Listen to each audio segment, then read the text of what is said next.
One of the problems that news broadcasters face is that fewer and fewer people are sitting down at 6 p.m. to watch the news. Just today we're trying to sort of figure out what are the greatest areas of opportunity, and another way of looking at that is where are the biggest problems right now?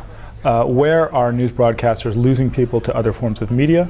And the idea is within 1 8-hour session to get from an opening kind of what are we going to do in this subject area to something very specific that we could do. I think the big theme is control. I mean, I think that the content creators are, and we come in with this, it's always about control. It's about platform control, how our stuff is presented, but also a realization that we don't control the experience anymore. I hear it, I read it, but then to be in a room with people to talk about it saying, I don't watch local television news much, I think we need to really address that and pay attention to that.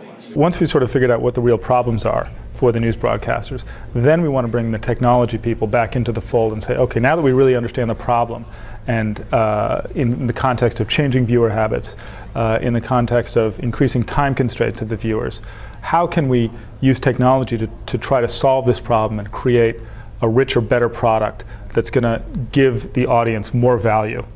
So the question is, how could we bring a different kind of experience to it that would associate new people? And so the thing to do is you just throw a lot of ideas out, and then you break into groups and you try and come up with new solutions. I don't know if I want to say I want to do just what's the easiest and find new ways, like they showed having second screen apps where you're encouraging people to do what they currently do and transition by also at the same time using their phone, using their computer, using their iPad, and have them understand that they can make it interactive on their own.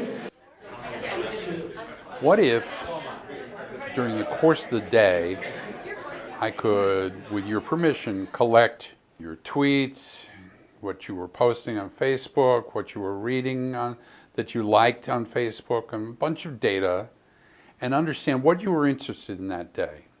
Then from the ABC News library, I could take 45 minutes and stack these 3-minute stories in order for you, your customized news for the day, based on one level on what you're interested in, and on another level, insert some public interest ideas into it.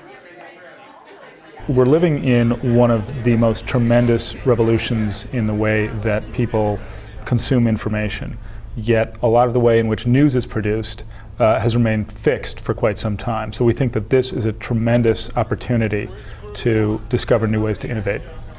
I'm excited that content people are more willing to talk about this than I think they would have been in the past. I think it's always going to be a situation where the tech guys are saying, but we can do this, why can't we do this? And the content people saying, no, wait, we can't pay for this. The one that just stuck out so strongly to me was the notion that what people really want is a kind of customized news experience. You've got all these disparate people together in a room for a day, and out of that, some great ideas came.